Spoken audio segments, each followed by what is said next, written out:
Hello, everyone. A warm welcome to all of you for joining us for the second session of Inter-Archive Conversations. And I hope that you all are keeping well and taking good care from wherever you're joining us today. I'm Nupur Desai. I'm a researcher at Asia Archive in India.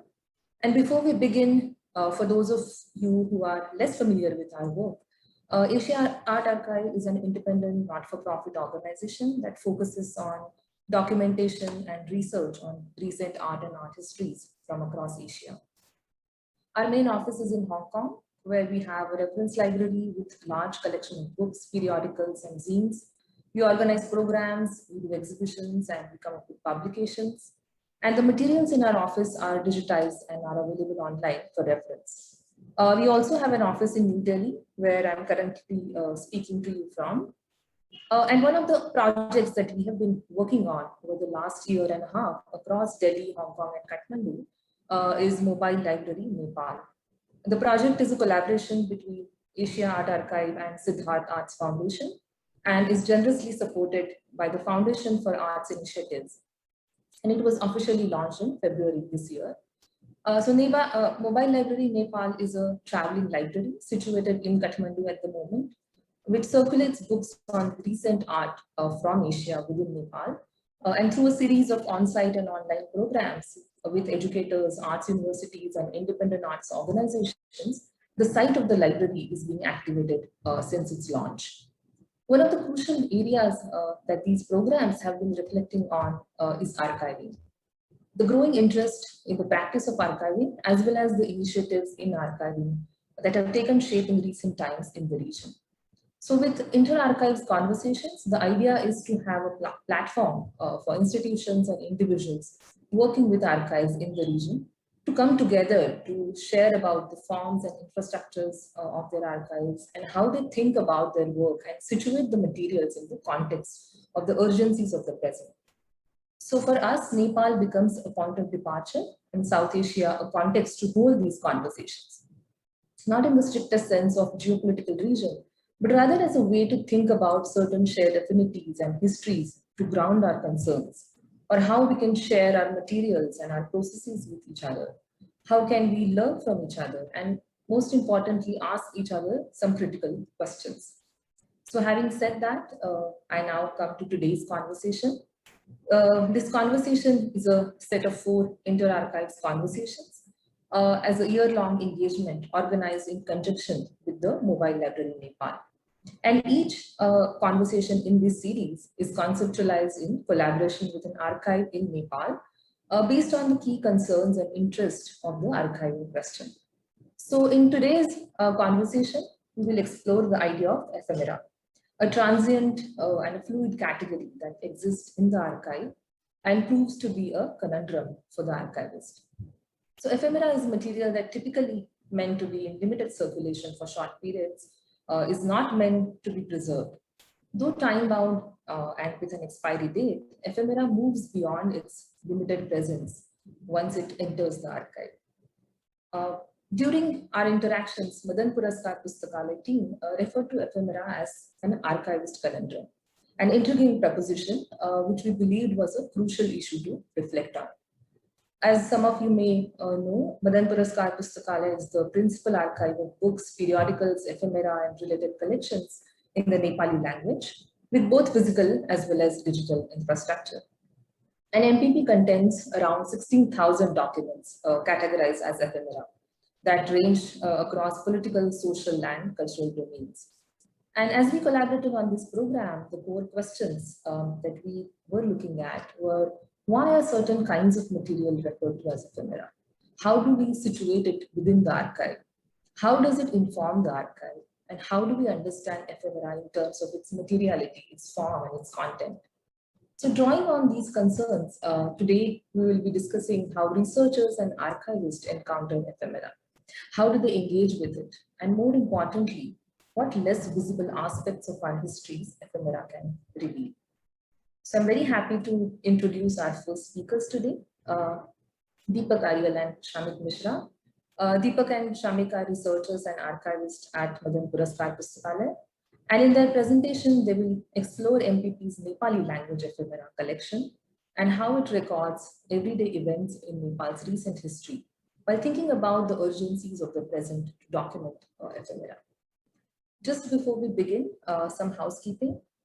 This session will be for an hour and a half, and speakers will be presenting their work in the first 45 minutes, and then we will have a conversation, and then open up the questions from audiences at the end of the conversation. If you have questions, please type them in Zoom's Q&A feature. You can do this anytime during the talk, and we will do our best to take them up during the discussion. So without further ado, I now hand it over to Deepak and Shamik.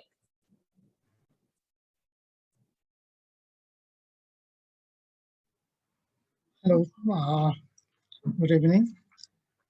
I'm Deepak Aryal, working as a researcher at Madan Puruskar Pustakalaya. I'll go with my reading and presentation, slide presentation. So first, I'll share PowerPoint, and I'll go with the text with presentation.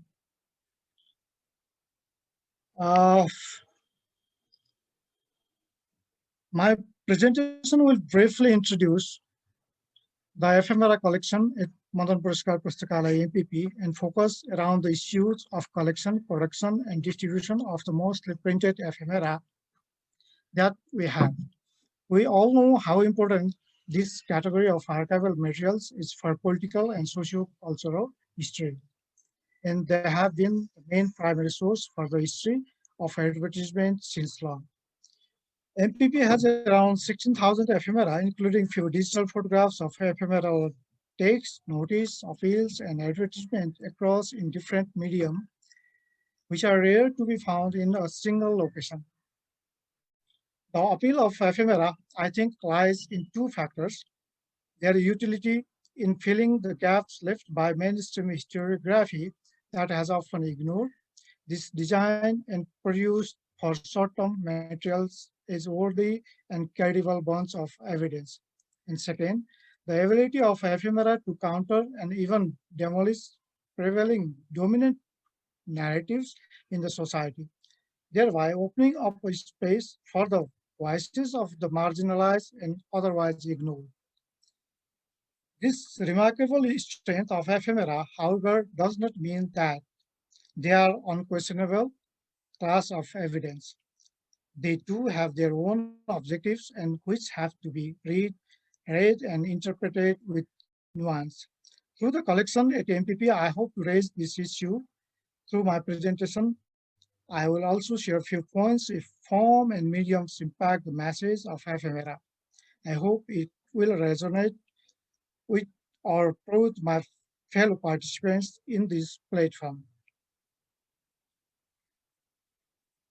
Imagine a nation where the printing press controlled by the then government arrived in 1850, and in the time span of 170 years since 1850 to 2021, printing and publishing polity were guided, controlled, or obstructed by the state almost 140 years. First 100 years of Rana regime controlled all printing and publishing mechanism and did not allow printing and publishing without prior permission. The next 30 years, the Panchayat system also controlled the printing and publishing sphere, where most of the political parties were banned and anti-state or anti-government publications were almost prohibited to circulate and even printed within the state boundary. Another 10 years, during Maoist insurgency, the government carefully curbed the printing and publishing related to Maoist movement. The slide one represents three different political environments where anti-state or system voices became the part of ephemeral publications. Nonetheless, government also used and circulated various ephemeral publications along with national newspaper using state mechanism. This appeal was distributed including in the government-owned national daily, the Gorkha Patra. It gives physical and facial details of the opposition leader Ganesh, who had recently escaped from the prison. It gives permission to take action while capturing him, that is, use of weapon if required. Importantly, in these all political turmoils all across the time, ephemera played a crucial role to oppose the state mechanism. If so, some fundamental questions can be asked. Who were the people who printed and circulated the ephemera in this restricted political environment? How and where they printed it and circulated it? Were all political ephemera were in printed form? Did they use handwritten poster and pamphlets? Final question may be, if people were writing, printing, and circulating the ephemera, then why and how was it different from the other printed materials or source of information? How different were they from periodicals and monographs? Were they really generating and providing different information, messages, or stories? How this medium was different? How the state or pro-state people were opposing the non-state propaganda or vice versa? If the whole nation were under the control of government and the government did not allow to print and circulate such materials, how they got access to print, where they went to print, who were the people, and how they circulated it. If we assume that the ephemeras mostly cover the anti-government messages or speak the voices of common people, those who do not have access to print, book, or radio, then it might be wrong in some cases. So we can assume that both groups, state or non-state, were powerful and influential enough, and they were very well aware about the power and significance of the medium for political campaign. It challenged the idea of political ephemera that normally comes from opposition non-state actors who has less access to various media. I elaborate more. First, the people who could go to Banaras or Kolkata for history or to print political pamphlets poster from Nepal must be more privileged than illiterate or barely illiterate citizenry. Second, the government was equally using this tool to oppose the opposition or to communicate their own notice and information.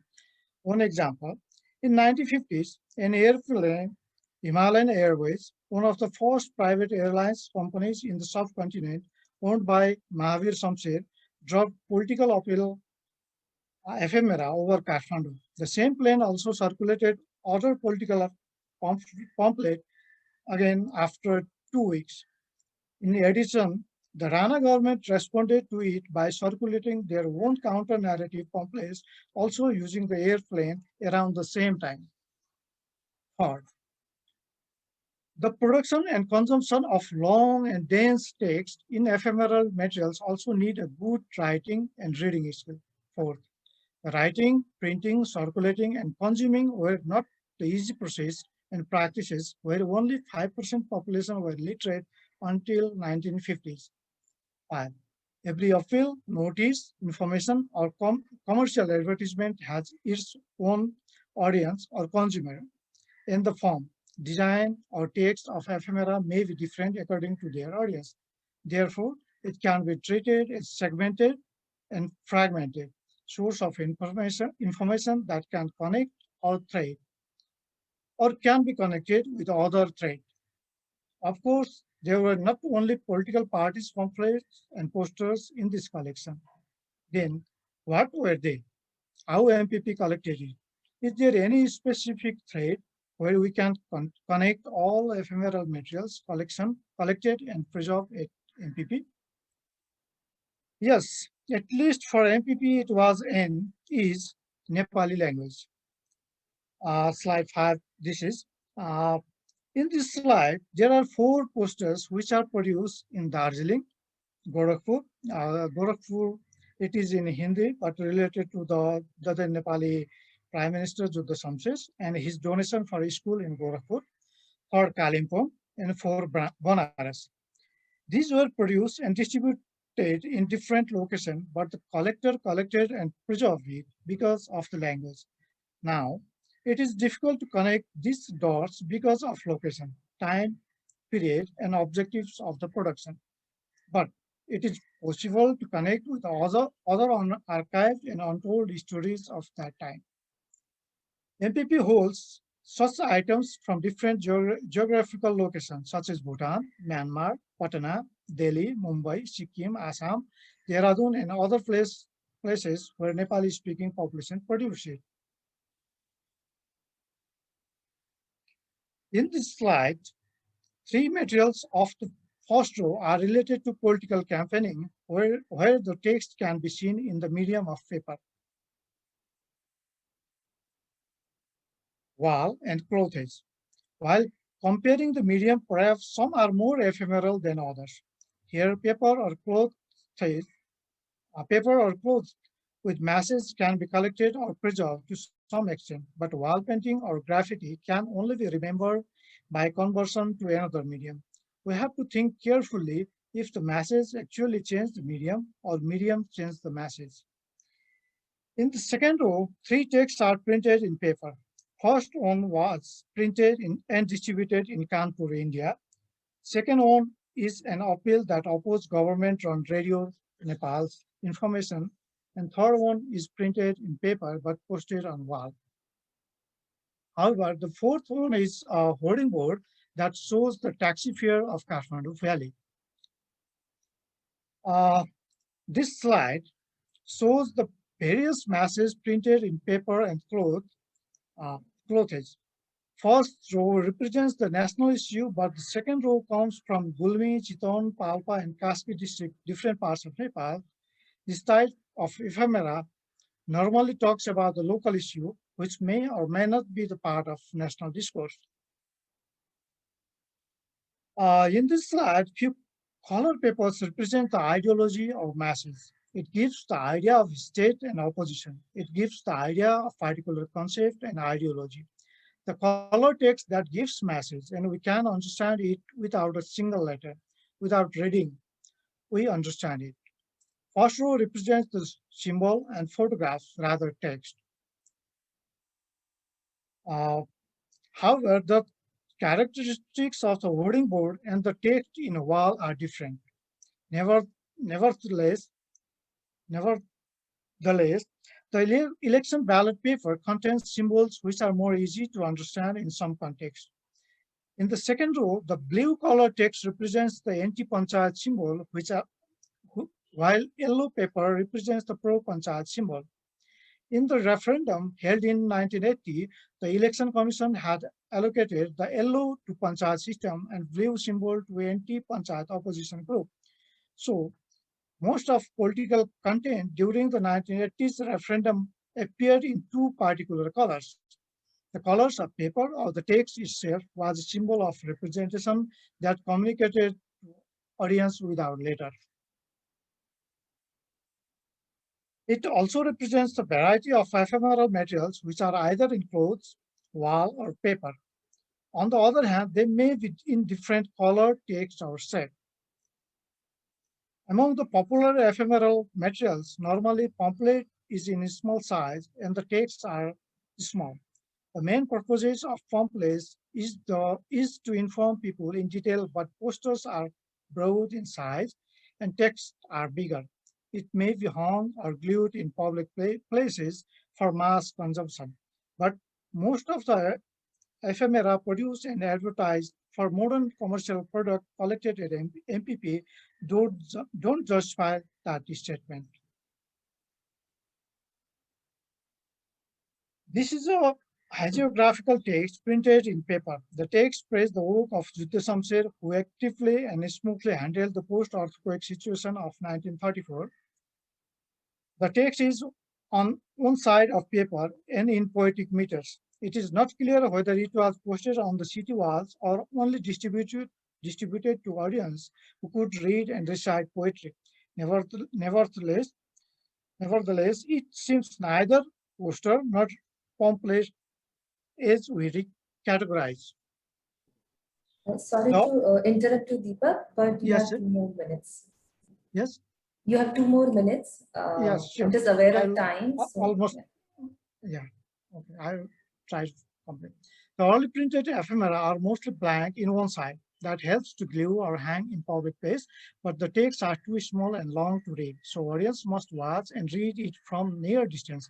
Therefore, we have to think about text form, layout, and purpose of text, rather the size and standard definition and characteristics of poster or pamphlets. Final slide. In 1910, one text-based advertisement of book was printed and circulated in Kathmandu. The size of paper is 48 by 28 centimeter. There are 92 lines of poem that gives information regarding a single book, which was published in 1908. The advertisement describes the importance of books, its layout, design, color of paper, covers, price, publishers, prices, etc. So such type of materials creates puzzle while defining its form or characters. In case of Nepal, the layout and design of earlier ephemera suggests their target audience is the highly literate classes of the time. Is these materials appear text heavy. This attribute could also be due to the limitation of the existing printing and reproduction technology. The layout and design of later political ephemera suggest that they were produced for a wider audience with brief and direct message. Here I would like to pursue an idea from Ganesh on archive and talks about the MPP collection. Our founding president, the late Kamal Dixit, archived ephemera because it is in the Nepali language, and he believed in their archival value. Then what did we miss or unarchived? We normally remember and talk what we see and forget to talk what we don't. So the term trifling used by Pandey is also important while thinking about the archive materials and doing archives. The MPP collects material published in the Nepali language from different parts of South Asia and other parts of the world. But miss the material produced and circulated within Nepal. If there is no geographical region, but the language is the criterion of collection, then there must be much more things which are not archived and that can tell different stories even in same subject or same location. So we must think about other unspoken, unwritten, and unarchived things along with ephemera as well as with monographs and periodicals. In these circumstances, can we even rethink about the form and nature of particular ephemera published and distributed in South Asia? I think we cannot differentiate the idea of poster and pamphlets that were used in the Nepali context before the arrival of popular commercial sector or international practice of design and production of ephemeral masses. Most of the ephemera at MPP were like long articles or long reading text. Therefore, the form of the text, design, and layout seem more appropriate to read, taking long time like an article of a newspaper. Thank you. Thank you, Deepak. Thank you so much for sharing that fascinating material from the archive and taking us through the political history of Nepal. So from the political, we now move towards the cultural aspect of the city. And for that, our next speaker is Ritvika Mishra. Ritvika has worked as assistant archivist from 2016 to 2020 at the Visual Archive of Center for Studies in Social Sciences, Calcutta, CSSC, that hosts a body of pictorial and photographic genres from Bengal from the mid-19th to early 20th century. And today, Ritvika will speak about art of advertising and product publicities in Kolkata from the early and mid-20th century, while thinking about the idea of ephemera as a way of visualizing the social and cultural lives of the city. Over to you, Ritvika. Thank you. Hi, everyone. I'll share my screen first.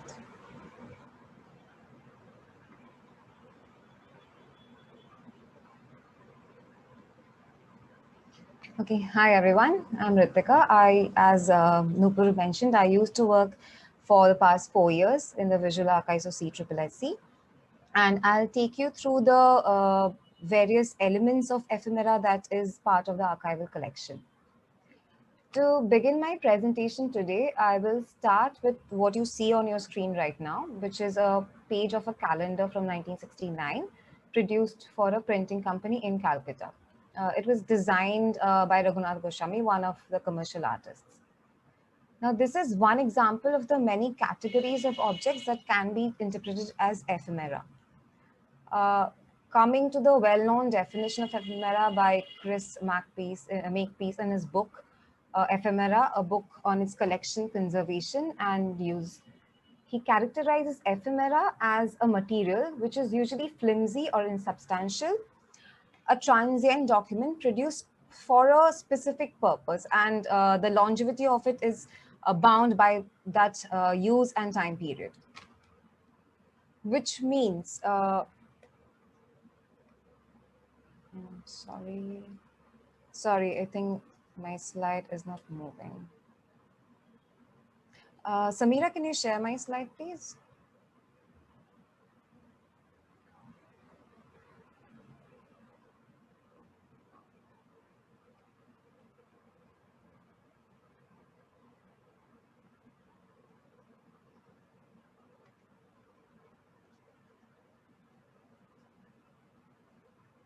Thanks. So, talking about ephemera, as you can see on the right-hand side, I've laid down few of the points and categories around which I'll have today's presentation bound around.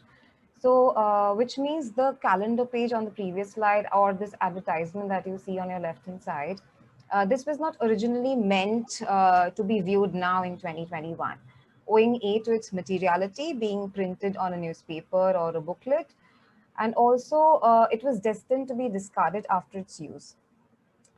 But my points and few questions that I will raise in the course of the presentation is, what happens to such materials once it enters the space of the archive? And does the archive, by the process of it and the space of the archive, attribute a certain sense of permanence to these? Next slide. In today's presentation, I'll show you some examples of the collection of ephemera from the visual archives of CSSC and try to demonstrate how the varying kinds of ephemeral objects define the idea of ephemerality and the relation of these materials to the site and the process of archiving. Now, to introduce the CSSC archives is important to contextualize the collection of ephemera with the larger catalog and the collection of the visual archives. Now, named after the social and cultural historian Hitesh Ranjan Shana, CSSC's archives began in 1993 with the project of microfilming various 19th century and early 20th century Bengali periodicals. The visual archives began its journey slightly later, after 3 years in 1996, with the goal of documenting, cataloging, and bringing together the pictorial, print, and photographic materials of the late 19th and early 20th century that remain scattered across various holdings of private collectors, families of artists, even in printing units, factories, newspaper offices, and various private trusts. From 1993, there has been numerous initiatives spearheaded by various faculty members or experts who have generously headed collecting endeavors based on specific interests and projects. But what I choose and the 4 categories in front of you are very specifically chosen because and for the reason of the discussion today and the cause of the discussion. It is crucial also to note that CSSC is largely and substantially a digital archive. A lot of materials, the visual archives has about over 40,000 images which are digitized. And also there are few of the materials which are kind of have a physical representation in their original forms. But again, archiving being, it's kind of an infinite process of collecting ephemera, but archive as a space is a finite space and it can only accommodate up to a certain kind of material elements.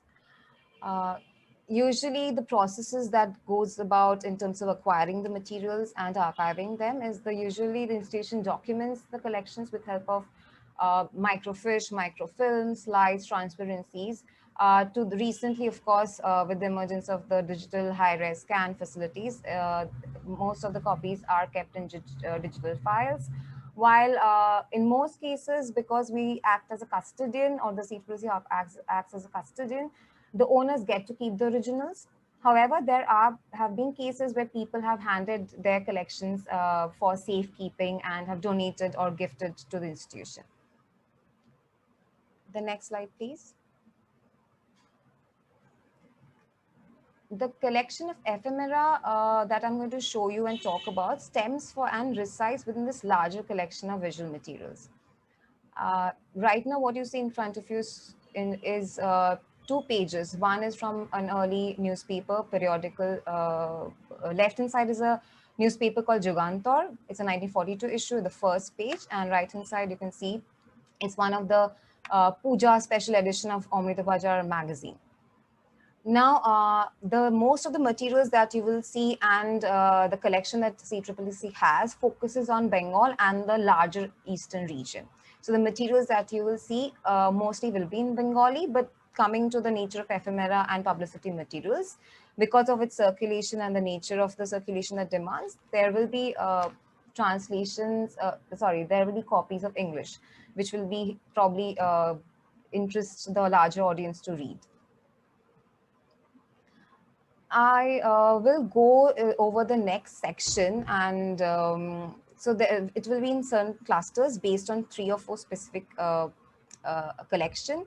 And the reason I've picked up those clusters is to demonstrate certain elements which informs the archive, and also how the archive informs ephemera and the story of the commercial art and advertising in Calcutta.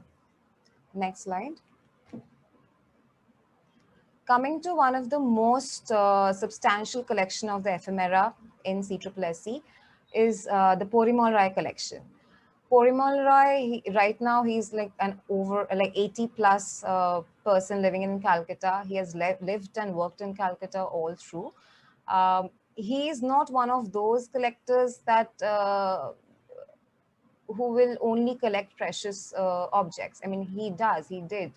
But also one of the most important contributors who kind of brought in and rendered value to ephemera by collecting it, by sheer practice of collecting it.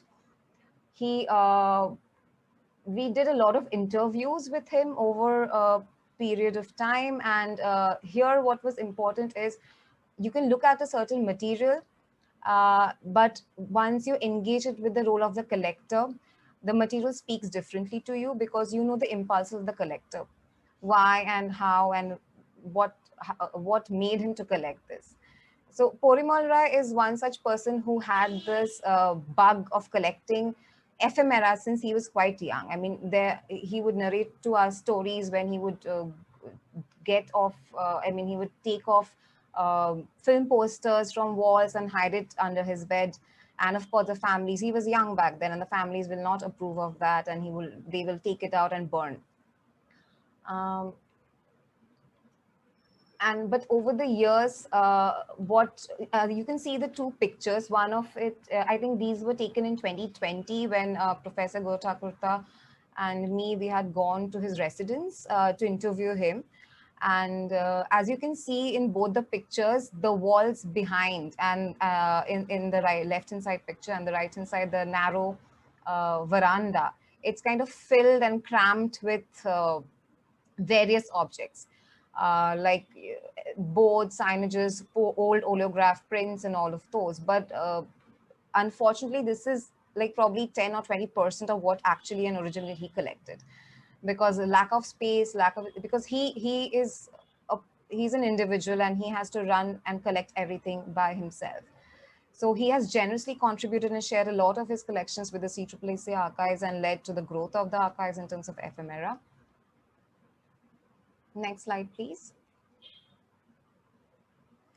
So coming to the cinema booklets. Now the next 3 slides will show the key elements of the collection from Porimal Roy, and which he has generously donated to us.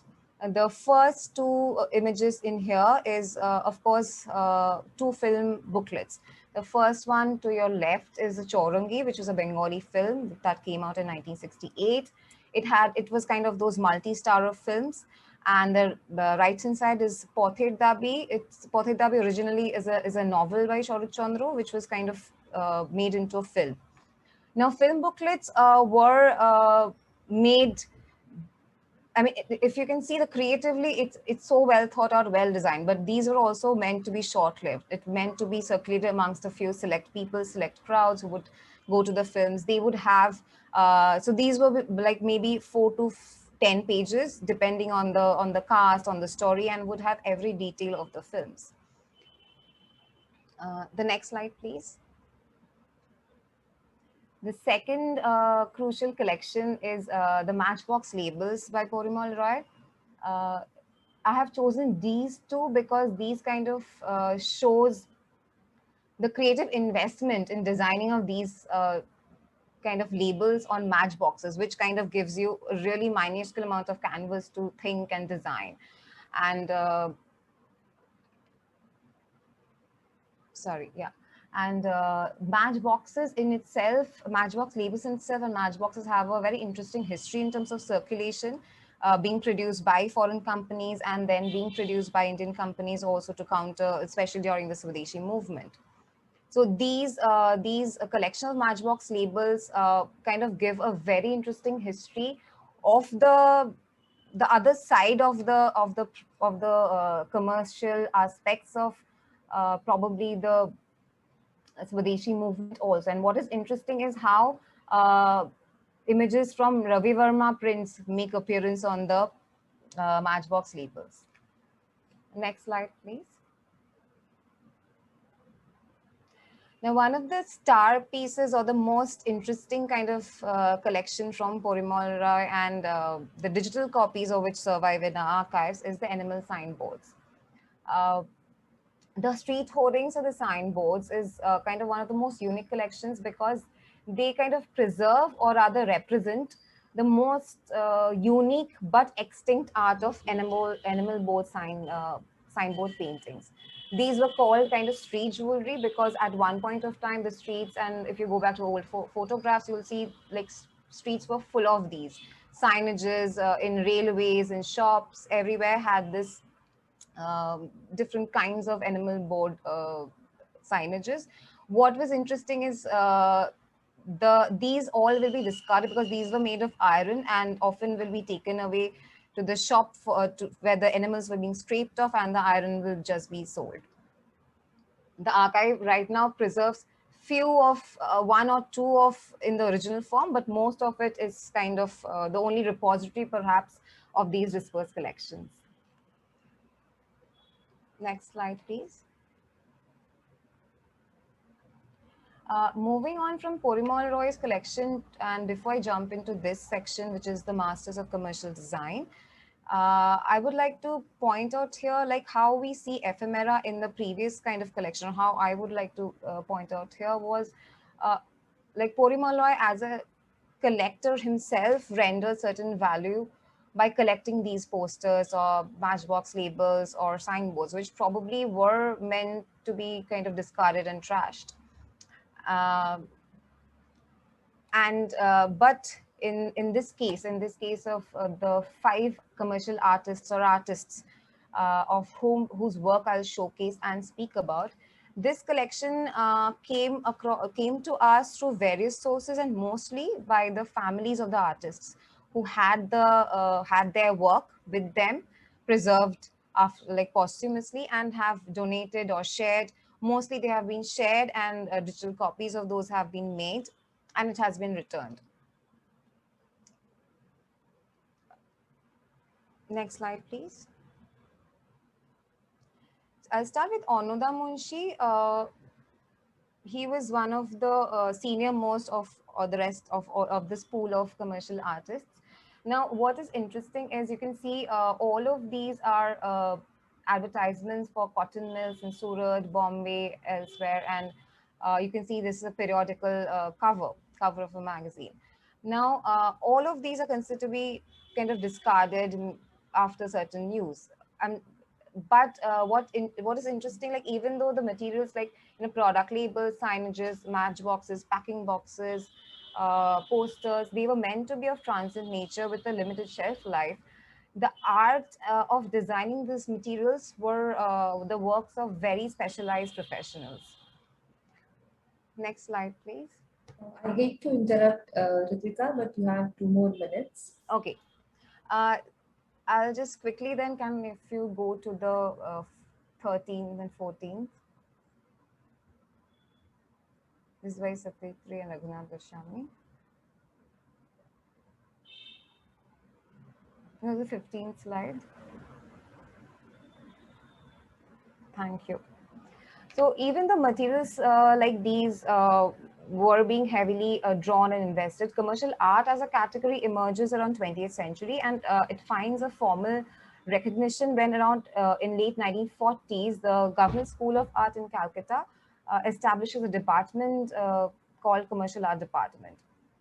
The next two sections will be showcasing these two journals called Art and Industry and Sundaram that you will find later. Now, what is interesting, the next slide, please. What is interesting is like these journals were not only encouraging the artists and professionals, because by the time the Calcutta School of the Government School of Art had a commercial department, it meant that it kind of brought together skills of traditional craftsmanship. They would get trained in the college and they would be inducted into a larger professional life. The commercial art therefore became a very lucrative vocation for artists and blockmakers and painters. The next slide, please. And these magazines would carry widespread kind of double-paged works of colorful works of the artists. Next slide, please. This is the other periodicals in Bangla by Shubho Tagore that was being edited, called Sundaram. Next slide, please. And companies like Dunlop and Burma Shell were also kind of investing in bringing out these journals, rather like sponsoring them. Like Sundaram was heavily sponsored by Dunlop. The next slide. And it would also have not only works of commercial artists, but people writing on the commercial aspect of it, the commercial artwork. What I want to like close this conversation by saying, like the collection as secrecy archives and the form of the collection itself embodies a transition, the passage from something which is extremely fragile yet public to the private holdings of collectors, to the time when these enter the physical and the virtual domains of archives. Maybe these ephemeras have an afterlife in the archives in forms of, high-res scans or TIFF files, but at the core, the archive by the endeavor kind of looks to expand the scope, to redefine what is ephemeral and what is not. Like by including what was meant to be discarded and short-lived, it kind of prods to render value and attention to the world of materials and voices that are often denied so. So like there are a number of skilled blockmakers, printmakers, artists, we kind of encounter their work, but there has been no documentation or no kind of recognition. So probably ephemeras will prod us to think along those lines. So thank you. Thank you, Ritika, for taking us through the history of the city. We have various ephemera collections from CSSC's archive and its different forms. We move on to our last panelist today, Siddharth Ganesh. Siddharth Ganesh is a queer historian based in Bangalore and have been working with cataloging, transcribing, translating material at the Queer Archive of Memory, Reflection and Activism, CAMRA. CAMRA is a physical multimedia archival effort which aims to chronicle the genesis and growth of the struggle for the rights of sexuality and gender minorities in India. In this presentation, they will look at the personal ephemera of intimate memories surrounding the evolution of queer activism in Bangalore within the larger context of the LGBTQ movement in India. Over to you, Siddharth. Hi, I'm just going to begin by sharing my screen.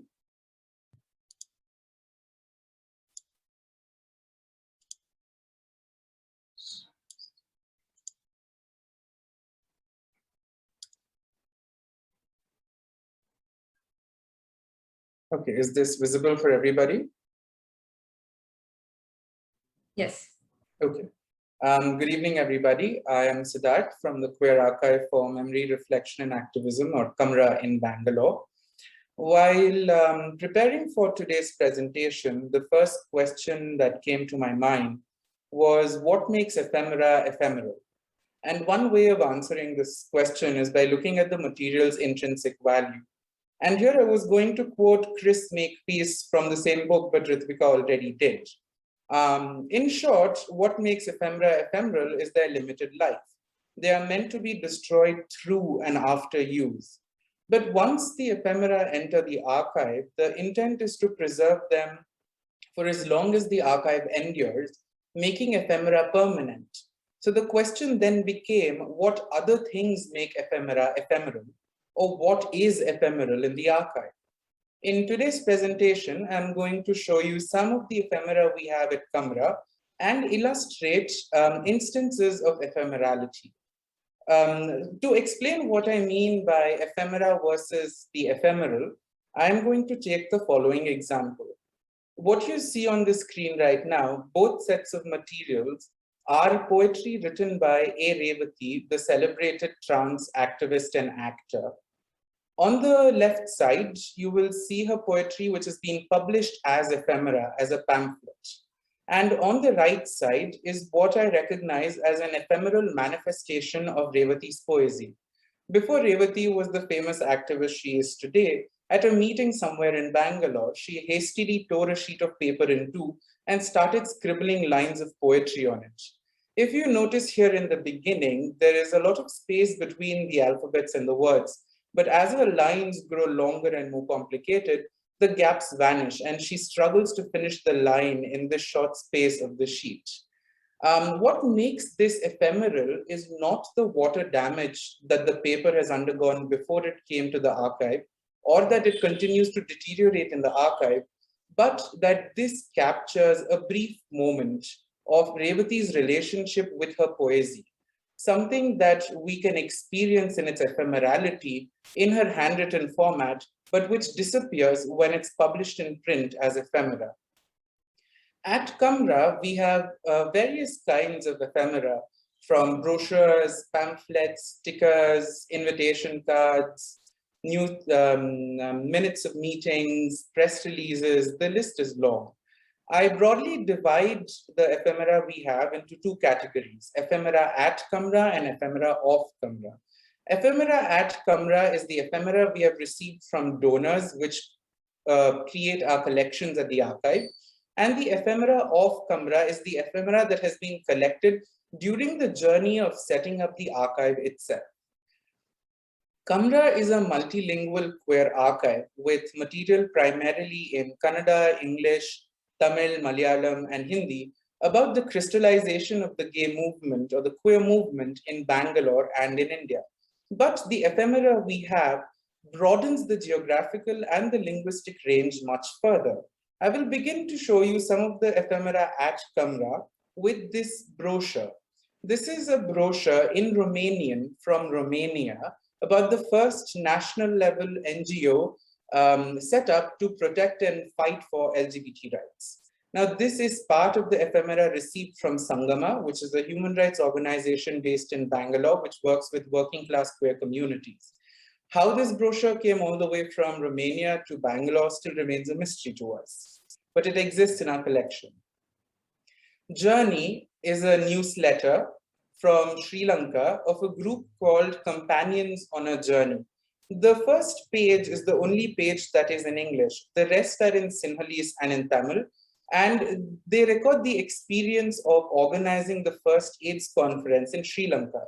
When You Say Yes by the Victorian AIDS Council is a report from the Victorian AIDS Council in Australia about their experiences of managing a queer awareness and STD and HIV awareness campaign in Australia in the 1980s and 1990s. These two pamphlets are from Seattle in the US, one about abortion rights and the other about the Stonewall Committee. I think every queer movement at some point or other references the Stonewall riots in their politics. What you see on the screen now are AIDS awareness pamphlets in 4 different Indian languages. The first one is in Urdu, this is in Gujarati, then in Bengali, and in Punjabi. But what is interesting about these AIDS awareness pamphlets is that they were not made in India, nor were they distributed in India.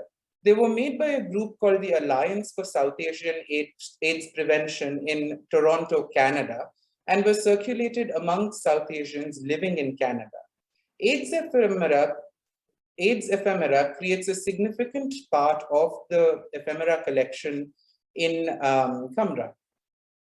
Now, this is a booklet, Introduction to Complementary Therapies on Managing and Treating AIDS, completely in Tamil, again from Canada. When a friend has AIDS is a brochure on how to react and what to talk about and how to help your friend if they tell you that they have AIDS. And these two brochures are from Berlin in Germany. This one reads, My Kid is HIV Infected, and this one reads In Terms of Love for Girls with HIV. And these two brochures tell you how to have the difficult and awkward conversations if your child, your partner, or you have HIV/AIDS, how to bring it up. A part of our AIDS ephemera is also material from India. Positive Voice was a newsletter for the Indian Network for People Living with HIV and AIDS. This is another AIDS awareness brochure. Now, AIDS awareness brochures across national boundaries consistently have similar kinds of material. What is HIV? What is AIDS? What are the modes of transmission? How does one protect themselves from it? And where and how to seek aid? But this brochure from the Manipur Voluntary Health Organization prioritizes needle sharing as the primary mode of HIV transmission. This reveals that in the region that they operated, intravenous drug usage was at a high prevalence. And thus they needed to prioritize this as the information that needed to be shared. Now, the AIDS ephemera that we have provide unique perspectives and thought processes behind AIDS activism about what people thought was important that the public knew. And this pamphlet in front of you is from Bangalore, published by a group called Samraksha in Canada. And it is about the sanitary measures to be taken when you are working with the body of somebody who has died from AIDS. Across the Indian and international material, this was a pamphlet that struck me as revealing information that nobody else had thought about.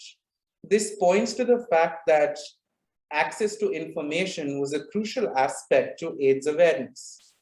Moving on from AIDS ephemera, the other ephemera that we have at the archive characterizes Camra as an archive of protests, capturing an intimate memory of the social movements and protests in the 90s and 80s. The three pamphlets you see on the screen now are bilingual. On one side, they have English text, and on the other, the same text in Kannada, made by the women's group Vimochana in Bangalore. They show you a wide range of issues that they had close to their activism: against nuclear armament, which is through remembering Hiroshima and remembering the Hibakusha. Banwari Bai was a woman of lower caste from Rajasthan who in 1991, if I'm not mistaken, or 92, was gang raped, and over the course of the next few years, miscarriage of justice was carried out against her, where she was denied any justice by the courts and the government. And this, the text in Kannada, is about bride burning for dowry. We have various other social movements covered as well: an appeal from the people of Tibet, and about the Dalai Lama's 5-point peace plan for the future of Tibet, Bangalore platform against nuclear weaponization, and a report by Worker Solidarity in Delhi about the injustices faced by contract laborers employed in the Delhi airport. Water Politics is a news magazine of the National Alliance of People's Movements, which unveils corruption in the water management sector by both the state agencies and private agencies across the world. And Seeds of Protest is a book from 1993 about how soon after the economic liberalization of India, the foreign MNCs that invaded the country sought to gain monopoly over seed banks and who had the right to work with seeds and sell seeds to our farmers. As an archive of protest, we are also an archive of the South Asian queer diaspora. Shakti Khabar is a newsletter of the South Asian Lesbian and Gay Network from the USA, and Khush Khayal is a newsletter of the Khush group from Canada. They speak about the experiences of South Asians living in these specific countries, living their lives as queer people of color in predominantly white countries. Now, to look at the ephemera of Kamra, this set of material is from the Interference Archive in Brooklyn, who have been involved with our journey right from the get-go. The postcard you see on the left of the screen is from the Spinboden Lesbian Archives in Germany, which was picked up at the ARMS conference in Berlin in 2019, of which Kamra was a part of. The material in the middle is from GALA, the Gay and Lesbian Archives in South Africa, who have been dialoguing with us as well. And the last item towards the right, the photographs of Ziba Siddiqui, is from an exhibition at the Archives of NCBS in Bangalore, and the archives at NCBS have helped us in figuring out our archival politics over the years as well. This, this is a sticker from the Chair in Transgender Studies and Archives from the University of Victoria, which categorically is an ephemera. But it comes with the warning, do not destroy. This material is not junk, it has historical value. I found this very interesting. But to speak a little bit more on the ephemerality in the archive and ephemerality in general, one can say that queer lives themselves are very ephemeral. Historically, they have left behind very few traces of themselves. As a queer archive, we seek to humanize history. What this means is that all our archival records, we do not look at them as just objects, but as containers of memory, as memories that can be experienced as an affective moment by anybody who comes to interact with them. So how do we preserve an affective moment in final arrangement? How do we present it to a user? So what you see now is a program or synopsis booklet from the 19th Paris International Lesbian and Feminist Film Festival in 2007. I found this booklet in our collection and I was wondering why we had it. As I was flipping through the pages, a card fell out of it, the card you see here on the right. On closer inspection, I found that it was a thank you card from one of the organizers addressed to T. Jayashree, whose documentary, Many People, Many Desires, had been screened at the film festival. This documentary is about the queer groups in Bangalore. Now, what was interesting about this encounter was not just the moment of discovery I had gone through, but also Jayashree's relationship with the material itself, in which she had not kept the card separately or as a separate element, but had put the card inside it. This creates an ephemeral moment, an ephemeral and a brief relationship with the material that can be experienced. And thus, in presenting it, I put the card back into the booklet and I have catalogued them not as two separate elements, but as one being inside the other to allow any users the same moments of affective experiences. I would also like to,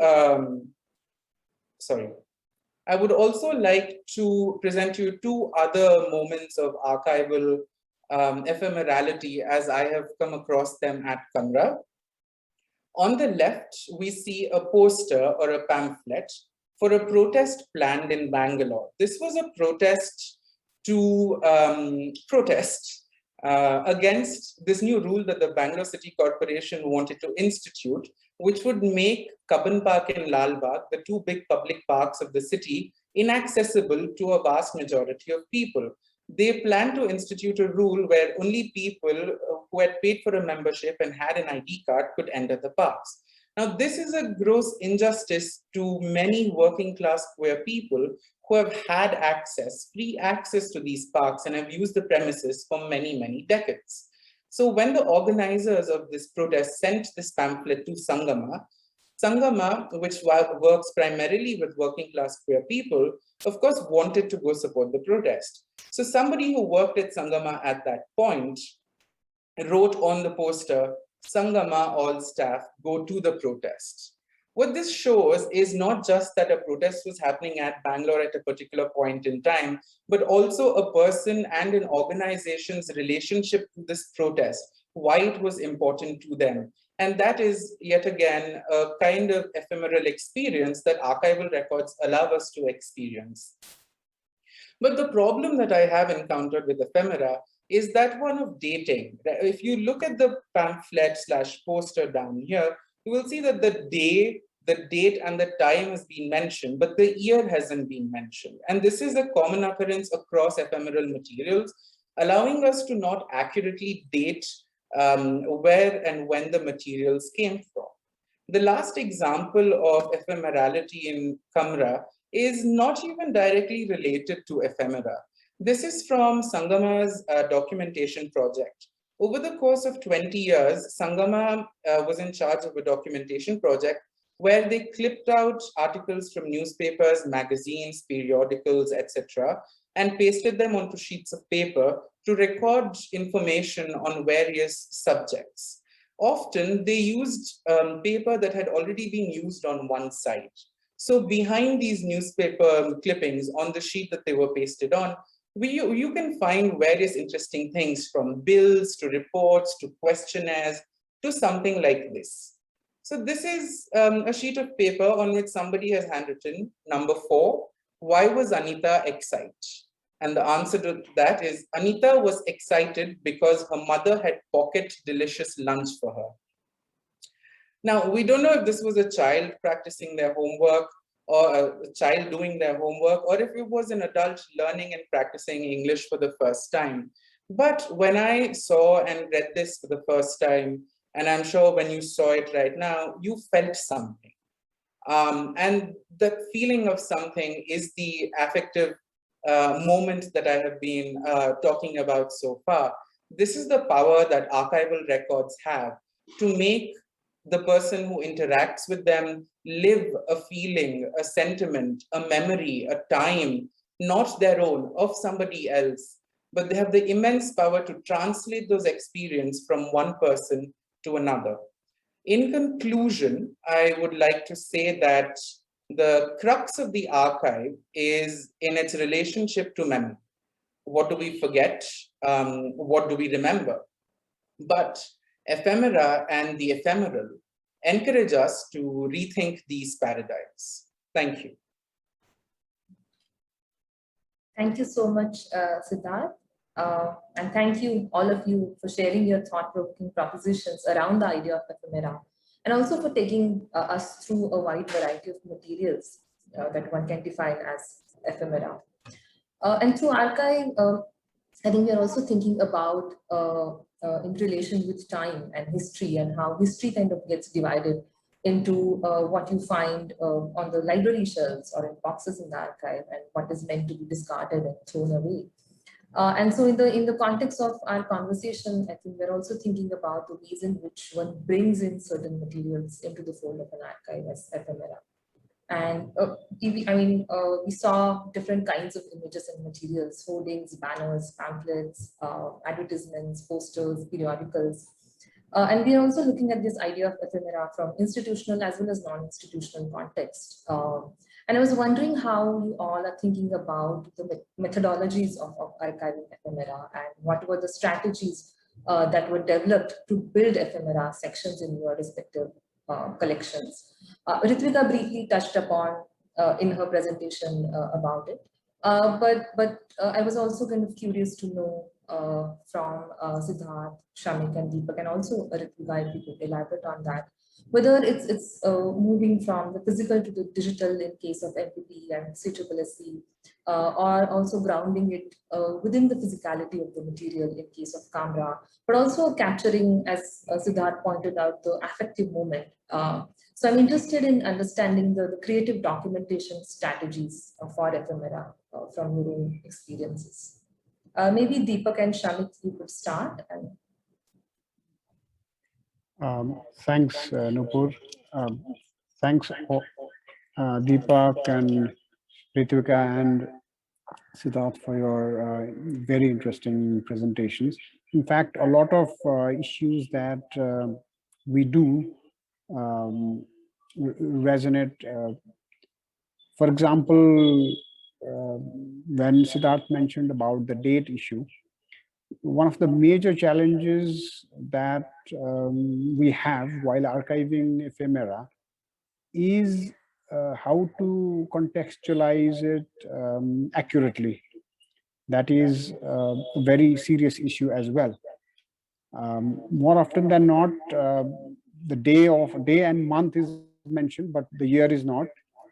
And when these dates are mentioned, the issuing authority or party that is not named.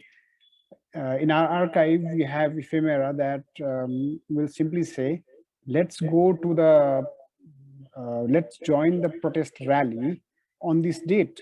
And then it will only mention either it is Sunday, Monday, Tuesday, or the date and the day and the month, but not the year.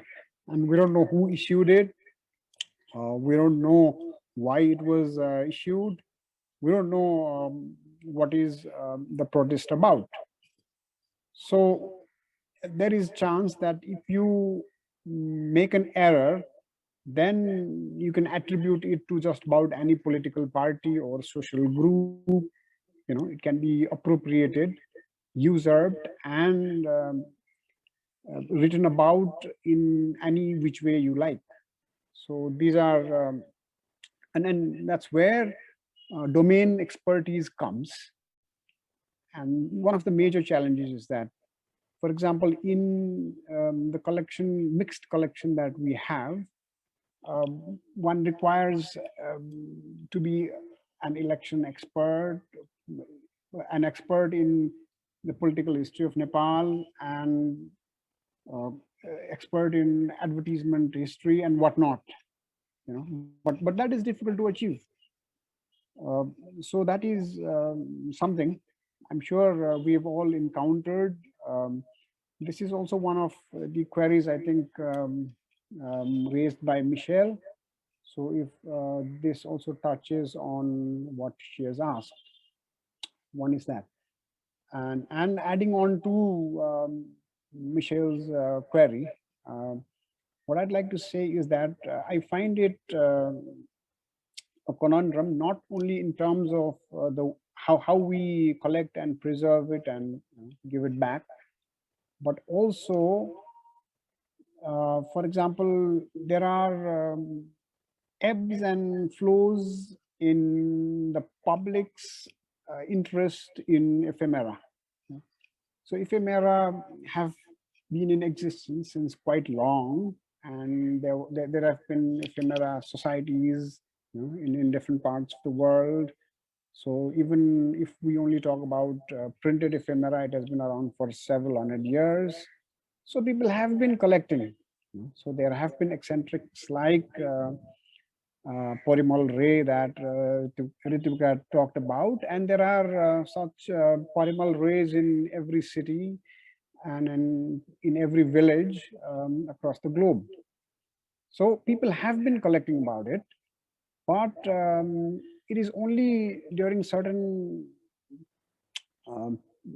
occasions that they are referred to, or there is an interest in ephemera. So I'm very happy that the Asia Art Archive is taking interest in ephemera as part of their focus on art history. So I wonder, what are the socio-political issues, socio-political conditions, or cultural conditions that create a buzz for ephemera? Because we are neither the first nor the last people to be, working on ephemera. So that is something. For example, our institution, Madan Puraskar Pustakalaya, has organized exhibitions related to election-related ephemera on several occasions on the build-up to elections in the country. So whenever we do that, all of a sudden people, we have a good footfall because people can connect to it. And they find it very impressive that nothing has changed in the political, election manifestos of the people, of the political parties since 1950s. Hardly anything substantial has changed. So they find it very interesting.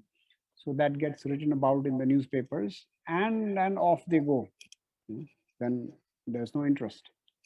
Just like we have other issues, like, the issues of social justice, human rights. So, these ephemera are also very much crucial to those topics, as Siddharth highlighted only too well, because often these are the only evidences that provide some information about what actually happened, how were things. Otherwise, you will not find many things in the official records. So my query, I mean, I very much have this common issue regarding contextualizing metadata. So it is very important, because if we are, then one can interpret it anyway. One, and second is why there are certain ebbs and flows, and what socio-cultural conditions push people towards valuing ephemera, because they are not that new a phenomenon themselves. Thank you. Yeah. Siddharth, would you like to add to that? Sure. I mean, my interaction with ephemera has been more than just my time in Kamra as well. While I was researching for my master's dissertation, which is on the history of queer activism in Bangalore, I was looking for details, right? And ephemera were the source that provided me with the most details. Well, ironically, now that I've also said that they don't have the year in which things happened. But ephemera do kind of like plug into a hole of missing data that you don't find in these accounts of articles written about an organization, for example. There was this group called Sabram, and not a lot has been written about them, but everybody has written about what kind of politics they were involved in and things like that. But the only evidence of what events they organized, who they hosted for these talks, lies in the ephemera that we find in the archive and in other places. So ephemera play a very important role in preserving memory of some sort. But I think the issue of context is also very relevant here, because some function as personal ephemera that might record something that is pertinent to some individual in particular, but some play a larger role for socio-political change, for an institution, for an organization, and things like that. My other project that involved ephemera was, as a student in France, I was researching posters of the 69 student revolution that happened in 1969 in France. And so what has happened to those posters since then? Where have they gone, for example? So it was very interesting to find that they have entered museums across the world, from America to Spain, to Germany, to Australia, some in Japan. But it's not, they might not be in the public memory anymore.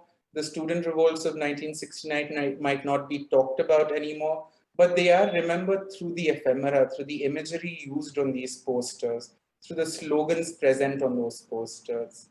But another problem, though, with ephemera, especially with these newer material, even though we're a physical archive and we digitize on a as per needed basis, when we have had to scan certain ephemeral materials, especially like pamphlets and brochures that come with like a glossy surface, the scanner's light tends to reflect off of it really badly. No matter how you position it, how you do whatever you do. So, I mean, how do you go about digitizing something with a shiny surface? Yeah, Ritvika, would you like to take that question? Yeah. Also, starting from like where I have engaged with, from the time I've engaged with this kind of materials, of course, it starts with CSSC, but also goes back to my graduation days, being someone who was trained in history and had an interest in visual arts. So you would back then see an ephemeral material only as to probably represent a point that you're trying to make. Just like the sheer representative quality of that image. not even going into what the context lies. But what I would also like to point out, what Deepak mentioned and Shamik also mentioned, and Siddharth continued on that, is, yeah, the ephemeras kind of help us to kind of do the stitching of the broader narrative, where we kind of miss the smaller kind of accounts and details. But often, more than not, in my personal experience of working in the archive, especially with this kind of collection, is the issue of the date, assigning a date for the metadata, for the catalog, is an issue. And for that, we all like often kind of go backwards as well. Like, we try to read up on the literature, writings, maybe like oral history. Oral history has been a really big kind of growing archives for this project, because not many of the people who used to kind of work in those generations, specifically I'm talking about the commercial art, kind of survive. But we kind of traced back the like peers, colleagues, young trainee advertisement people or commercial artists who kind of worked with them, and it really kind of marries that entire story together. Or even like there are like small probably letters that each other has written, or the interdepartmental, like the ad agencies interdepartmental correspondences. Those kind of help us to go back and kind of give a more holistic shape to this kind of materials. Also, what was interesting is not only of the final product that we see as ephemera, the poster or the packaging box or the pamphlets, everything, but also while they are in production, those in between processes, those in between products that are being generated, maybe it's not being out in the public domain, those are also extremely transient, because we have visited many like many units of commercial art, printing, even like big advertising agencies, where they had something which was called the guard books. And because back in those days everything was being done manually, and before the ad was being finalized, everything was kind of pasted in this big fat scrapbooks, and those were like really treasure troves, because a lot of those ads never saw the light of the day. But even when we try to dug up those, the companies themselves have kind of discarded them, and they have no clue of how to and what is the archival value of it. So I think in terms of plugging piece, using ephemera to plug in the larger narrative, I think at times we also need to work backwards and go back to secondary sources, oral archives, oral history.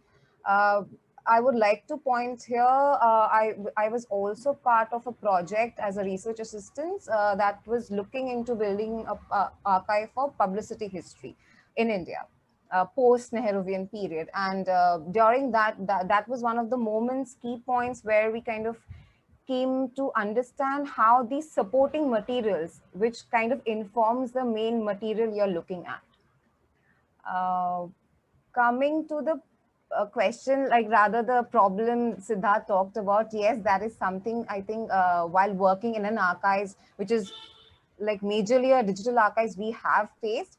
And honestly, one of the way or hack people have found through is probably getting a kind of a T stand or a tripod and using a camera, guarding off lights, which is kind of a controlled studio space where you kind of can photograph and digitize those materials, which has been used in CSSC. I have seen and experienced. And so to speak of the strategies, I think what Shamik was talking about, I think Michelle also had kind of asked about, is say for example, Pori collection. Now, Pori collection is a huge collection, and it has a number of other things as well. The reason I chose these specific sets of objects to suit the presentation requirement. But as Shamik said, yes, I mean, there's a sudden generation of interest in terms of ephemera, talking about that, which is important, yes.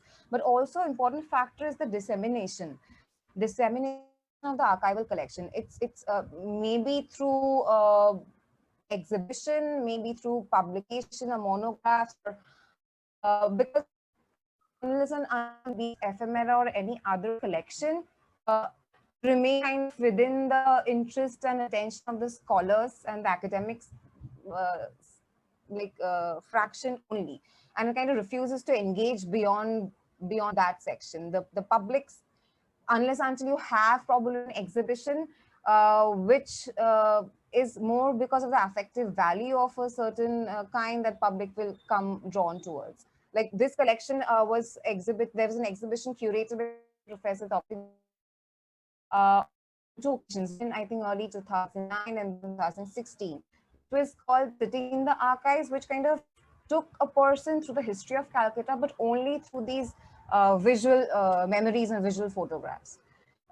That was kind of one opening into looking to the other collections, weaving the archival other collections, the textual collection also with the visual materials.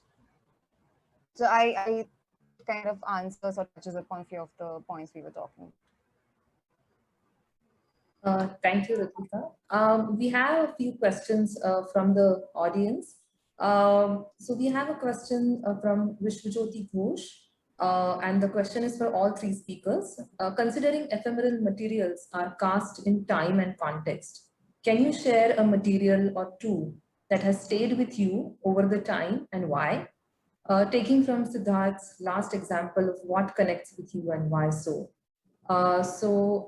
If we could start from Deepak, would you like to respond to that question, Deepak?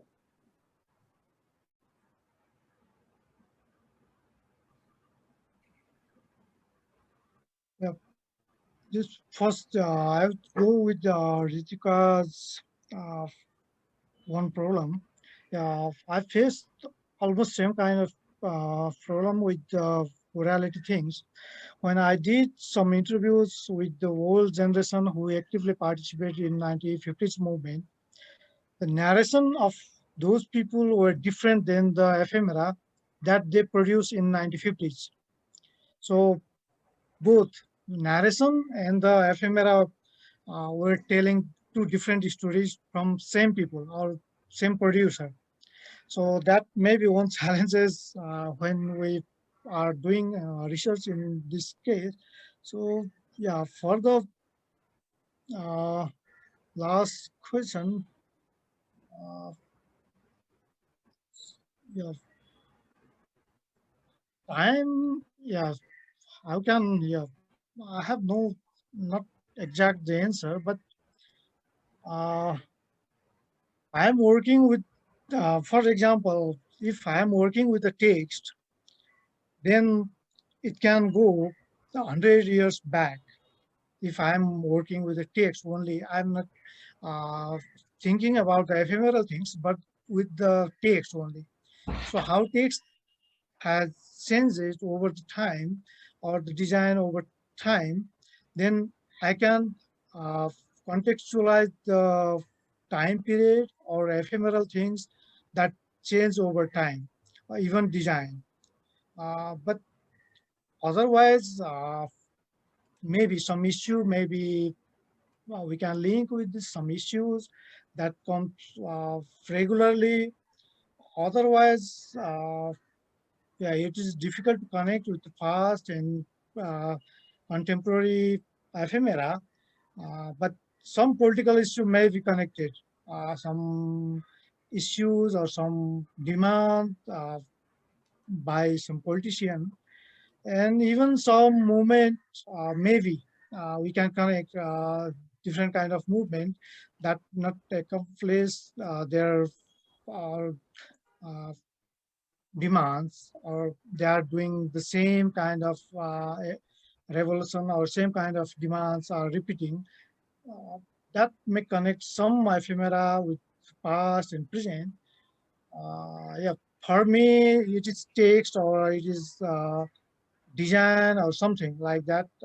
We can connect 100 or 200 years with contemporary ephemera. That's it. Is it okay? Yeah, thank you, Deepak. Shamik, would you like to add to that? In the context of MPP, is like particular material that stayed with you that had like a great impact? Yes, I've just typed my answer, but let me say that as well.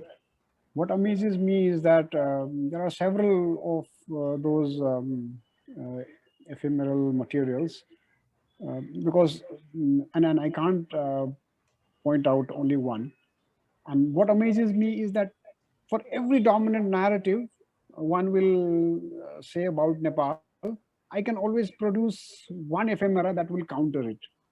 So that is the strength, if somebody says, there is this dominant narrative that until before 1950, Nepal was a closed nation, then I will produce an ephemera that says, okay, it was not as closed as the narrative says. Similarly, if you say that the social justice issues were raised, say in the 1960s, I'll produce one from before, from 1930s that will say, okay, uh, not exactly. So things have happened before as well. So that is what excites me. And there are too numerous to mention only a few. So. Thank you, Shamik. Ritvika, maybe you could respond to that. Yeah, it's to pick one because there are many and many because of so many different reasons altogether. And I think instead of choosing one, probably certain category of images, especially in terms of like I think Deepak showed one of those political graffitis on the walls, and it is something that how do you like kind of categorize it or have a physical presence unless until convert to a digital medium. So there is a similar collection in the archives of a collective of photographers from Calcutta called Chitrabani, which is a series of the political graffitis during the 70s, 60s. And those are kind of the most kind of alive kind of photographs, in the sense you cannot really document a political graffiti. You cannot take the wall and keep it somewhere. So that is probably one of the most one of the thing I can say I do remember, because it has an effect on you. And I still remember being a young professional when I first saw that collection. That was pretty overwhelming, because you do not, and these are not like really public, like not out in the public. So that kind of representation of those times you do not come across in so much of books or images that is in circulation right now. So maybe that one. Yeah, thank you, Ritvika. Siddharth, would you like to add to that? You already kind of touched upon it, but if you would like to see something more. There have been many examples at Kamra that have stayed with me, and for very many reasons. But the one thing I will present to you now is, so in the late 90s and early 2000s, there was this long Yahoo mailing list called LGBT India with people from across the world. And so when the different events and the politics and like the protests were happening, and then when finally in 2009, the Delhi High Court decriminalized 377 for the first time, and all of that was happening, there were these Indian people living across the world sending emails, speaking with each other, sharing news, sharing sorrow, sharing joy for the different things. And at Kamra, we have a printout of around 3 months of those communications, which forms a stack around this thick, just 3 months. But what has happened, it's already survived for around 20, 30 years as a printout on one of those old dot matrix printers, and the ink has almost faded away, making them even more kind of ephemeral. Not only were these messages just electronically sent, never meant to be printed out in the first place, but once they have been printed out, they've almost disappeared from the paper they were printed on. But what we did learn was that a university in California has backed up the entire LGBT India Yahoo lists mailing conversations. So we will try to access and get a copy of that at the archive. But this materiality and the very nature of the communication is something that has stayed with me. Thank you, Siddharth. We have one more question from the audience. Sumitra Sundar asked this question particularly addressed to Ritvika. I think I just in that, but it's fine. I can answer that. So Sumitra is curious to know about the definition of ephemera that you have located in your presentation. She would like to know a little more about how the binaries of precious objects versus ephemera happen. So the definition of ephemera is to the original character, how it was defined. That is what I've kind of tried in my presentation with. The term precious object, I think I have used in terms of defining Pori Roy's collecting practices, because he has been collecting coins and a lot of other things which are, so to say, precious objects.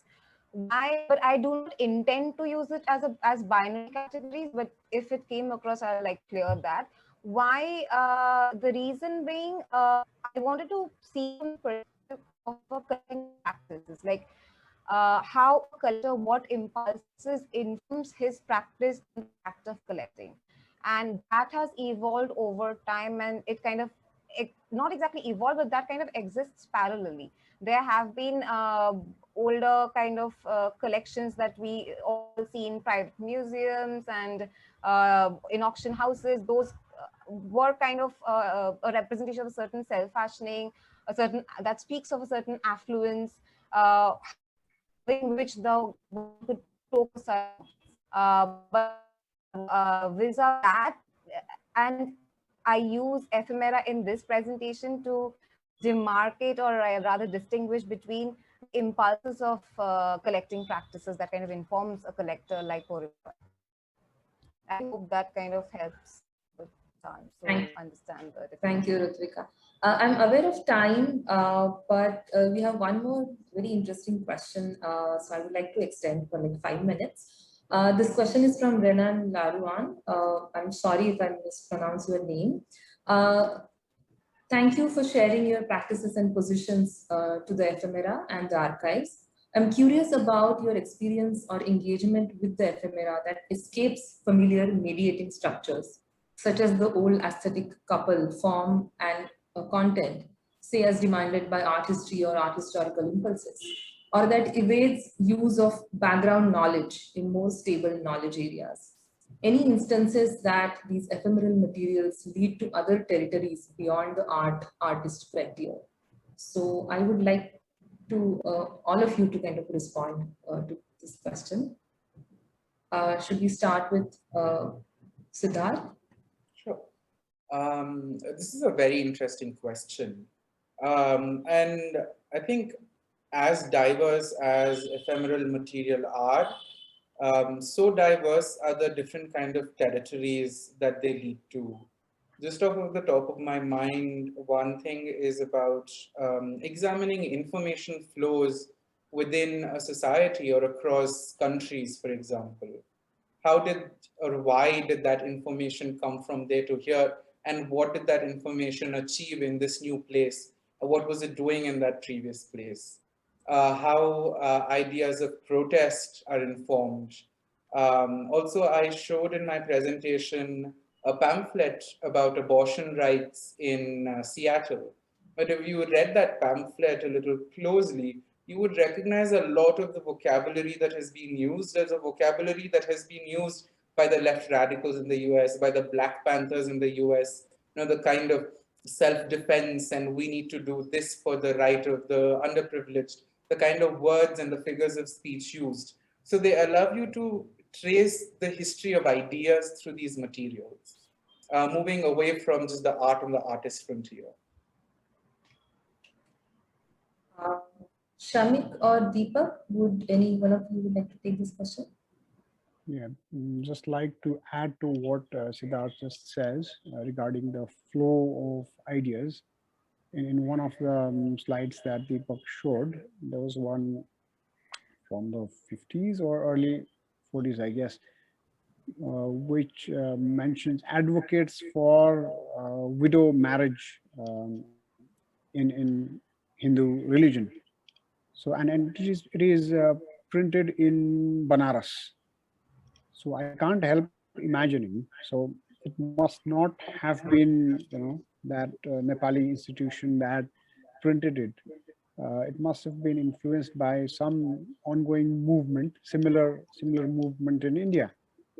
So there definitely we can trace the movement of ideas as well, which readily goes beyond art and artist frontier, like it was mentioned, yeah, in the query. Ritika, would you like to respond? Yeah, I think what Siddharth started, I'll continue in those lines, because yeah, I think ephemeral material may be the predominance of what we engage with and see. We do get carried away or kind of see it in the brackets of categories of art and artists, but it's also it's a communication tool at the end of the day as well. And if I recall, I have not shown that in the presentation, but there are few of these materials in the archives which are kind of public messaging service, and it's not a government public messaging service as such. These are like maybe some urban community, or they are like coming together and asking like for like civic behavior in some, like, do not defecate these walls, or maintain. And there was one around vaccination, which I wanted to include in this presentation, given this time. But what I wanted to say, yes, I mean, it's also a tool of communication. So definitely it goes beyond the creative aspect of only art and artists, and we should look into that like through that lens as well. Thank you, Ritika. Deepak, would you like to add any points to that? Only one point I would like to add. Yeah, it is not about the art or history, art history, but about the content that is written by whom. So I asked with some ephemera and who produced it, basically political ephemera, circulated around 1960s. So it is dominant produced or written by teachers who used to teach in school level or in college. And the interesting thing is the whole Nepalese political movement is almost run by the teachers. They are the cadres and they are the local leaders, and they produce the material. If we can link with this content producer with the political leaders, then we can connect, at least in Nepalese context. That's all. Thank you. Thank you so much, Deepak. And I'm conscious of the time. So I think on this note, we can wrap up for the day. And as we think through the fluid motion of ephemera and how it evolves and takes forms and informs the archive, a lot more questions have opened up today. And the process of understanding ephemera, I think, is not conclusive. And we can continue to define and expand the idea of ephemera. And I hope that this conversation is a starting point to further this discussion on the significance of ephemera. So thank you so much, Deepak, Shamik, Siddharth, and Ritvika, for being here with us today and sharing your ideas and experiences with us so generously. And we look forward to continuing these conversations. Next in the series of Interarchives Conversations is a conversation that we are conceptualizing in collaboration with Nepal Picture Library. So please stay tuned for more on that. For our friends in Kathmandu, the mobile library is currently at Vikalpa Art Center in Kulchok, where we have around 600 plus books and reading materials, and you can access the catalog for the library on Librarica. Due to the pandemic situation, currently the library is closed for visitors. However, please keep a lookout on our Facebook page as well as Instagram handle for more updates. You can also read more about the project on AA's website. Before I sign off, a big thank you to the technical support team for this program, Susanna and Rebecca, who are behind the Zoom backend. A big thank you to Sharare, Samira, Sneha, and Pallavi for their inputs and support in the program. And finally, thank you all for joining us today. Goodbye for now, and hope you have a nice evening or day wherever you are.